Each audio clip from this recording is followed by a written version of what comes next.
नमस्कार, मी विजय तुमचं स्वागत करतो.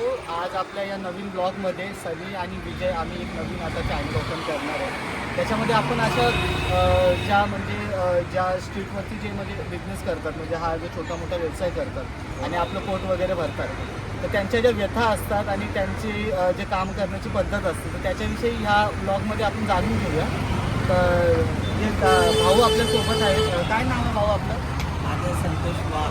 संतोष वाघ. दादा किती वर्ष झाली तुम्हाला हा व्यवसाय करून? तरी पण झाले 10-15 वर्ष झाले. 10-15 वर्ष झाले. दादा कसं काय म्हणजे आता जो माहोल चालला आहे कोरोनानंतर, लॉकडाऊननंतर जे लोकांचं येतील, तुम्हाला काय म्हणायचं म्हणजे कसं काय? म्हणजे आताचे जे पोझिशन आहे करोनाच्या जेव्हापासून लागलं तेव्हापासून व्यवसाय म्हटलं तर एकदम कचऱ्यावानी झालेलं आहे. बरोबर आणि काय असं जसं पाहिजे तसं इन्कम नाही होत. आणि आपण आता मजुरी करण्याला जावं मग ते तिथं पण 400-500 निघतात. मग त्याच्यापेक्षा आपल्या स्वतःच्या इन्कममध्ये 400-500 मिळाले हे बरं आहे. मग बरं, म्हणजे बसून म्हणजे हां. दादांचं म्हणणं हेच आहे की जिथे आपण समजा एका दिवसभरामध्ये मेहनत करून दिवसाची आपण तिथे 400-500 रुपये कमवतो. दादाचं म्हणणं असं की बसून स्वतःचा ऑन बिझनेस असल्यावर ते 400-500 रुपये सहजपणे निघू शकतात.